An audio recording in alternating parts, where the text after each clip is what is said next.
রসুল নওয়াসায়ে মোস্তফাকে দেখে নেবার পরে বলছেন, হুজুর যান, আপনাকে ক্ষমা করে দিলাম। যান, রসুলুল্লাহর আন বাঁচাবার জন্যে যান, নবীজির শান বাঁচাবার জন্যে যান, যান দিন ইসলাম বাঁচাবার জন্যে যান, যান কোরআন বাঁচাবার জন্যে যান। জোরে বলেন একবার। ইমাম হোসেন সবকে দেখা করে, সবার সাথে কথা বলে, ঘোড়াতে সবার হলেন। ও মা, আমার দাদারা সবার হয়ে গিয়া ঘোড়ার লাগামে টান দিতেছে, চল রে ঘোড়া, আমাকে ওই জায়গায় পৌঁছে দাও যে জায়গায় আমার মা, সুবহানাল্লাহ বলেন, যে জায়গায় আমার মা ঝাড়ু দিয়ে এসেছিল, ওই জায়গায় তুমি পৌঁছে দাও। দিদি রে, দাদা রে, হাজিরাতে হাজিরাতে ইমাম আলী মাকামের কথা শুনে ঘোড়া হিনহিনানি আওয়াজ দিল, আগে যাবে কিন্তু যেতে পারে না, ঘোড়া এক ধাপ আগায় না। সুবহানাল্লাহ বলেন। কেন আগায় না ঘোড়া? এই জন্য ঘোড়া আগায় না, নিচে তাকিয়ে দেখো মা সাকিনা, আবারও সাইডের বেটে সাকিনা, 8 থেকে 9 বছর বয়সের মেয়ে, ঘোড়ার পা দুটাকে ধরে বসে আছে। ঘোড়া রে, আমার আব্বাকে নিয়ে যায় না, আমার আব্বাকে যদি নিয়ে যাও আমার আব্বাসের মতো কেটে ফেলবে, কাশেম হায়দারের মতো কেটে ফেলবে, আলী আকবরের মতো বাপকে শহীদ করে দেবে, খবরদার আমার আব্বারে নিয়ে যেও না। নিচে নামলেন হুসেন। ঘোড়া তাহলে আগে যাবে কেমন? নিচে নেমে যাওয়ার পরে বেটিকে উঠালেন, উঠিয়ে নেওয়ার পরে কোরআন শরীফ থেকে একটা আয়াত পড়লেন, ইন্নাল্লাহা মা'আস সাবিরিন। এই আয়াত পরিবেশন করে নিজের মেয়েকে বুঝাইতেছে, মারে আমার, পৃথিবীতে যারা ধৈর্য ধারণ করে আল্লাহ তাআলা তাদের সাথে থাকে। জোরে বলেন সুবহানাল্লাহ। বন্ধুরে আমার 10 মিনিট ওয়াজ করলেন সাকিনা, 10 মিনিট ওয়াজে বুঝে গেলেন, আব্বা গো আপনাকে আর বাধা দেব না, আব্বা গো আপনাকে আমি আর মানা করব না, তবে আপনার কাছে শেষ একটা চাওয়া, আপনার মাথায় পাগড়ি বাঁধা, আপনার মাথায় পাগড়ি বাঁধাই আছে, আপনাকে দেখে জামাইয়ের মতো লাগছে, নতুন দোলহার মতো। আব্বা আজ থেকে কারে আব্বা বলে ডাকব, তবে একটা কথা শুনে নেন আব্বা যান, একটা কথা শুনে নেন, আজকে শেষ, আপনার বিটির হাতে কিছু দিয়া যান। শেষ চাওয়া চাইলাম, ইমাম হোসেনের 32টা লাড়িতে টান পড়ে গেল। মা আজ যা থাকতো সব দিয়ে দিতাম, কিন্তু কিছু দেওয়ার নাই রে মা। ওই যে 3খানা রুটি আমার ব্যাগের ভিতরে ভরা থেকে গেল, আমি আর পানিও পেলাম না, খাওয়াও হলো না। যাও কিমা গিয়ে আরাম করো, আমি কিছু দিতে পারলাম না। যেমনি 32খানা লাড়িতে টান যাওয়া, হুসাইনের চোখ থেকে মতির দানার মতো হয়ে ঠোপা ঠোপা হয়ে পানি চমকাছে। ওই পানে আমার সাকিনার তালুর ওপরে পড়ছে। জোরে বলেন সুবহানাল্লাহ। তালুর ওপরে পড়ছে এই পানিটা। আমার সাকিনা বলেন, আল্লাহ গো, এর চাইতে বড় তোহফা কি আর কেহ পায়? জোরে বলেন। আমার মতো ভাগ্যবান মেয়েকে দুনিয়া আছে, আমার আমার আব্বার চোখের পানি আমার হাতের তালাতে মশলায়া লিয়া মুখে মেখে নিলে আব্বা আব্বা করে নাড়া লাগিয়া খেমায় গিয়া পড়ে গেল সাকিনা খেমাতে পড়ে অজ্ঞান হয়ে গেছে পাক হোসাইন ঘোড়ার লাগামে টান দিলেন ঘোড়া রে চল নিয়ে চল দুনিয়ার মায়াতে ধরে ফেলবে আমাকে পরীক্ষা দিতে হবে রে আমার মা বোনেরা গো হোসেন জোর করে আপনার ঘোড়া তাড়িয়ে কারবালার মাঠে গেলেন কারবালার মাঠে গিয়ে ওই ফোরাতের পানি নিজের কবজাতেও নিয়েছিলেন ও আপনারা জীবনীতে শুনেছেন কে খাইল না তারপরে ওইখানে ঘন্টার পর ঘন্টা হোসাইন যুদ্ধ চালালেন চালাবার পরে আমার পাক হোসাইন আপনার হাজারো হাজার এজেদিদেরকে পরাস্ত করে দিয়ে মাটিতে লাশ ফেলায়া দিয়া আমার হোসাইনের কপালে একটা বল্লম এসে লাগলো আর এই বল্লমটা মেরেছিল খুলি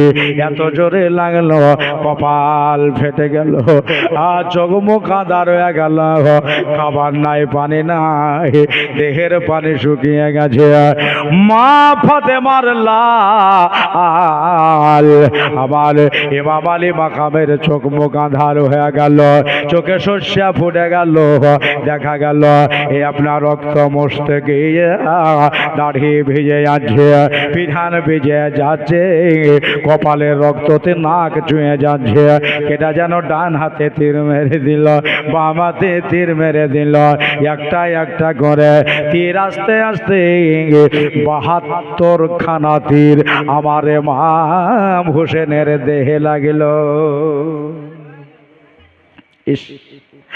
72 খানা তীর এই একটা মানুষের শরীরে যদি লাগে বলেন এই মানুষটাকে দুনিয়ায় আর বাঁচতে পারে 72টা রক্তের মুখ জারি হয়েছে আমার পাক হোসাইন রাদিয়াল্লাহু তাআলা আনহু পড়ে যাবে কেমা থেকে পড়ে যাবে ধরার কেউ নাই আজকে তাকিয়া দেখো আমার পাক হোসাইন বলছে আমি যদি পড়ে যাই আমার বাবার বদনাম হবে আমার হাতের তলোয়ার যদি নিচে পড়ে যায় আমার আব্বার বদনাম হবে আলীর সুজাতে দাগ লেগে যাবে আমি ফেলব না হাতের তলোয়ার স্বপ্নার ঘোড়ার চূড়ের ওপরে রেখে ডামাটখানা ধরে রয়েছে ঘোড়ারে চল ঘোড়া বুঝতে পারল আমার মালিক আমার মাহুত আমার আকা আমার গৃহস্থ আমার ওপর থেকে পড়ে যাবে তাই মাটি শুনতে লাগলো জোরে বলেন ঘোড়া রে মাটি শুনছিস কেন 72 খানা তীর লেগেছে রে কিন্তু আমি 72টা তীর লেগেছে কিন্তু আমার মাথা খারাপ হয়ে যায়নি মাটি শুনছিস কেন বল ঘোড়া নিজের জবানে হাল বলতেছেন ইয়া ইবনে হায়দার ও গো সিবতে পয়গম্বর শুনেলেন আমি কেন মাটি শুনতেছি ওই যে রাতের বেলায় আলী আকবরের পিঠে করে আমি এসেছিলাম দেখলাম এই কারবালার মাঠে আপনার মা ফাতেমা দাঁড়িয়েছিল আপনার জন্য একটা জায়গা করে গেছে আপনার জন্য একটা জায়গা রেখে গেছে চাদর দিয়ে ঝাড়ু দিয়েছে ধুলাবালি কাঁকড়গুলো ধরে ধরে ফেলে দিয়েছে ওই জায়গাটা এমনি এমনি পাবো না ওই জায়গাটা শুনলেই পাওয়া যাবে কেন না যে জায়গায় মা ফাতেমা দাঁড়িয়েছিল ওই জায়গাটা আতরের মতো খুশবু করবে জোরে বলেন সুবহানাল্লাহ শুনতে শুনতে শুনতে শুনতে ওই জায়গা পাওয়া গেল শুনতে শুনতে পাওয়া গেল ইমাম হোসেনকে হামাগুড়ি দিয়ে আস্তে করে ফেলিয়ে দিয়া হোসেনের তালুয়ার বামে পড়ে গেল। 60 হয়ে শুয়ে গেলেন। 72টা তীর গাথায় আছে, 72টা আপনার গোস্ত বাইর হয়ে গেছে, কপাল ফাটা, হাতে 3 লাগা। 60 হয়ে শুয়ে আছে ইমাম আলী মাকাও। তালুয়ার খানাকে টেনে ডাহিন দিকে না হলো। ঘোড়া আবার শিবতে পায়গামকারকে তাকিয়ে দেখে, নওয়াসাই রসুলকে তাকিয়ে দেখে, তাকিয়ে ওই ঘোড়াটার চোখ দিয়ে পানি ঝরতে লাগলো। হোসাইল আর কোনোদিন আপনাকে পিঠে নিতে পাবো গো হোসাইল, আর আপনাকে বহে মদিনায় নিয়ে যেতে পারবো না। একটা দৌড় দিয়া জয়নবের খিমায় চলে গেল। জয়নাব, আমি হুজুরকে আনতে পারলাম না, আমি ইমাম পাককে আনতে পারলাম না। জয়নাব খিমার চাদর সরিয়ে তাকিয়ে যদি দেখছে ঘোড়ায় আমার পর্দার কাছে মুখ লাগিয়ে দিয়া হাফসে হাফসে ঘোড়ায় আমার কাঁদছে। মাথা কানে হাত বুলিয়ে দিলাম, বললে আমার ভাইকে কোথায় রেখে আসলে? ইশারা দিয়ে বলতেছে জয়নাব ইমাম হুসাইন মাটিতে পড়ে গেছে, জীবনে আর কোনোদিন আসবে না। সুবহানাল্লাহ। কে যেন দৌড়ে চলে আসে, ওই দেখো খুলি আসছে আমার হোসেনকে মার্ডার করার জন্যে, শহীদ করার জন্যে। তালোয়ার খানা দূরে ছিল, হোসেন কাছে নিয়েছে, আর খুলে একটা দৌড় দিয়া আবার পালিয়ে গেল। কেন উঠে যদি আমাকে তাড়তে লাগে? হোসাইনের নাম। খুলে আর ভয় আসছে না। দেখা গেল জাউসানের বেটা সীমার হিম্মত নিয়ে আগা। এর সামনেকার দাঁত দুটা বড় বড় ছিল, আর মোচগালা অনেক লম্বা। সীমার এসে আমার হুসাইনের বুকে কচমচ করে বসে গেল। ভারী মানুষ। হুসাইন বলে আমার বুকে বসলে কে রে? বলতেছে আমি জাউসানের বেটা সীমার। বলল সীমার তুই কি জানিস না আমি নবীজের নাতি রে? সীমার তুই কি জানিস না আমি ফাতেমার বেটা রে? আমার বুকে আমার ফাতেমা কতদিন চুমে খেয়েছে রে, ওই জায়গাতে তুই কেমন করে বসলে? বলে তোমাকে কাটতে এসেছি, শহীদ করতে এসেছি। হুসেন বলে সীমার তোর জামাটা একটু খুলে দেখা, আমি একটু দেখতে চাই। বলে কিসের জন্য দেখবা? বলে আজ থেকে 56 বছর আগেকার কথা একটা মিলাবো, তার জন্য আমি দেখছি। জামার বাতাম খুলে দিল, দেখলো একটা লাকির আছে, একটা স্পট আছে, একটা দাগ আছে। হোসাইন বলে তুই হলে আমার কাতিল, আমার কাতিল। তোর কপালে একটা শিয়াহ দাগ আছে, কালো দাগ আছে, এটা আমার নবী 56 বছর আগেই বলেছে। জোরে বলেন। নবীজির কথা ঝুট হবে না, মিথ্যা হবে না, মিথ্যা হবে না, হবে না। আমার দাদারা, আমার ভাইরা, মা বোনেরা বলল আসল এখনো সময় কটা হলো বল? তুই যে আমারে কাটবে, আমারে মারবে, এখন বল টাইম কটা হলো? বলল টাইমের কথা শুনে লাভ নাই, কানুডাও মসজিদে কুফাতে এখন জুম্মার আজান হচ্ছে, এখন জুম্মার আজান হচ্ছে। সুবহানাল্লাহ। ইমাম হোসেন বলতেছেন সীমারে তাহলে একটু নিচে নেমে দাঁড়া। বলেন সুবহানাল্লাহ। বলল কেন? এই জন্য নিচে নেমে দাঁড়া, আজান যখন হয়ে গেল আমাকে 2 রাকাত নামাজ পড়তে দেয়। এজন্য নামাজ পড়তে দাও। জীবনে কোনোদিন নামাজ কাজা নাই রে, আজকেও জানে কাজা না হইয়া যায়। আমার বাবার নামাজ কাজা নাই, আমার মার নামাজ কোনোদিন কাজা নাই। বড় ভাই আমার ইমাম হাসান মুজতাবার নামাজ কাজা নাই, আমারও কোনোদিন নামাজ কামা নাই, কাজা নাই, কাজা নাই।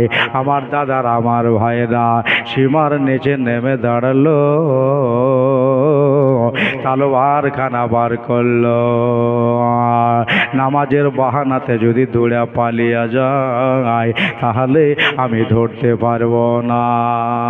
মাগো আমার ভাইরা গো, ইমাম হোসেন আল্লাহকে ডাক দিয়ে বলে, আল্লাহ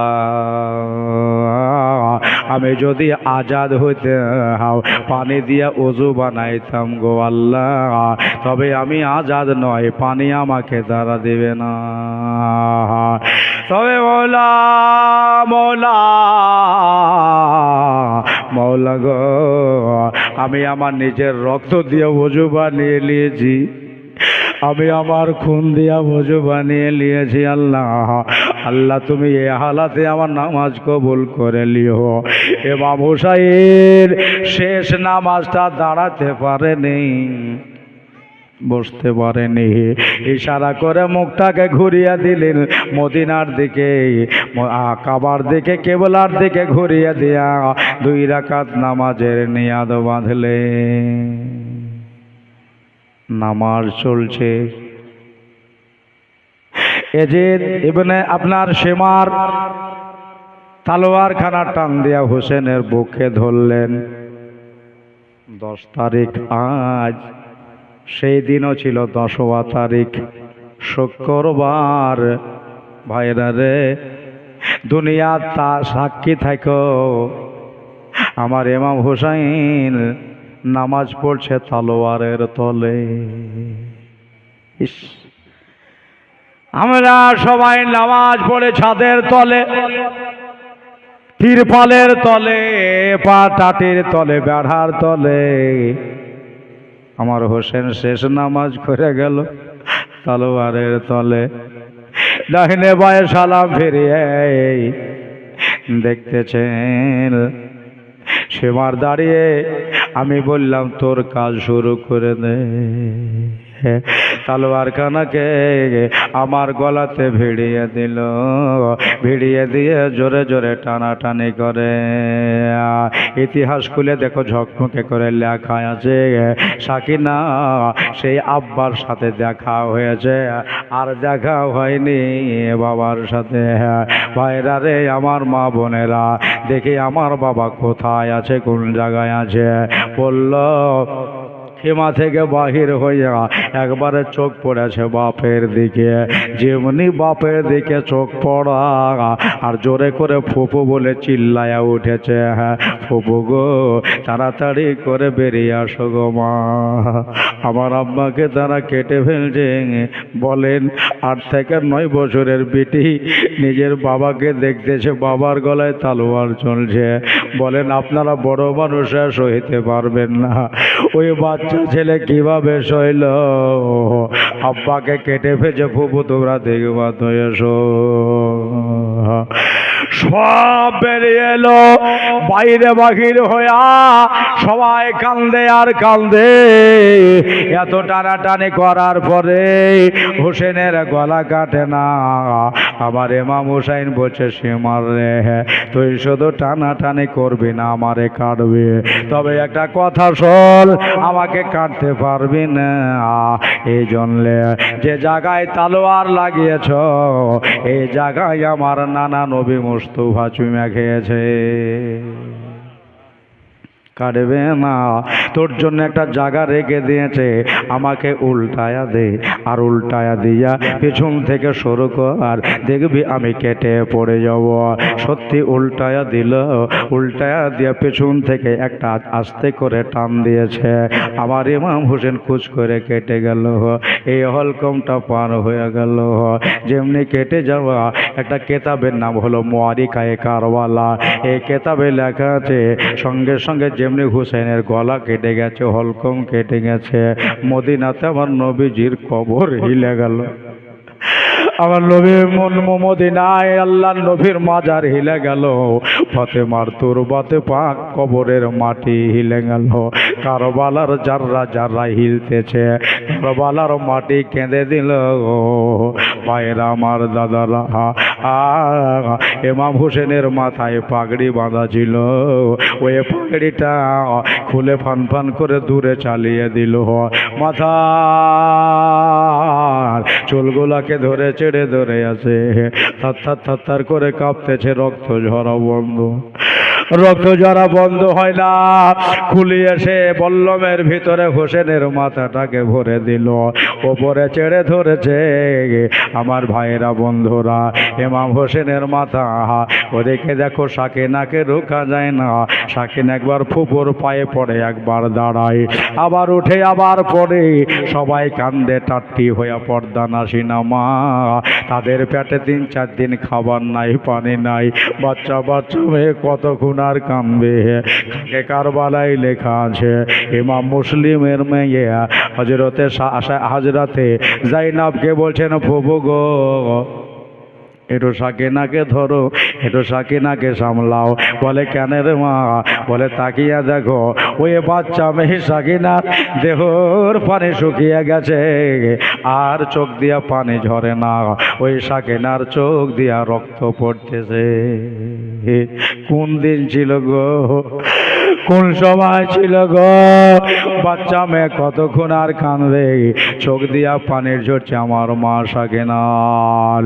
জাইনাব এগিয়ে গেল, নিজের দুপাট্টা দিয়ে চোখের রক্ত মোছালো, মার মাথায় হাত বোলাইল। বন্ধুরে আমার, ভাইরা আমার, দাদারা, ইমাম পাক, কি নাম? আনিকুল শেখ, নানির নামে দিয়েছে 500 টাকা। এমনটা এমে দিল আল্লাহ গো, এনার নানিকে আজ রাতে সাকিনার সাথে জান্নাতে দিও। জোরে বলেন আল্লাহুম্মা আমিন। হোসেনের এই মাথা বল্লমে উপরে তোলা আছে, 5টা ব্যাগ থেকে 100 টাকা করে দিতে হবে। মা পারবেন না, আমার হোসেনের মাথাতে এখন জোরে জোরে জোরে কোরআন শরীফ পড়ছে। জোরে বলেন সুবহানাল্লাহ। মাত্র 5 জন 100 খান করে টাকা দেন। মা গো, এই টাকা ফুরিয়ে যাবে না, উড়ে যাবে না, অ্যাকাউন্টে জমা হবে। একটা ব্যক্তি দেন 100 টাকা আগে, দেখি কোন মানুষটা হোসেনের মাথাতে দেয়। টুলু বিবি, টুলু বিবি 100 টাকা, আর স্কুল 100 টাকা, 100, আর এটা কে দিল?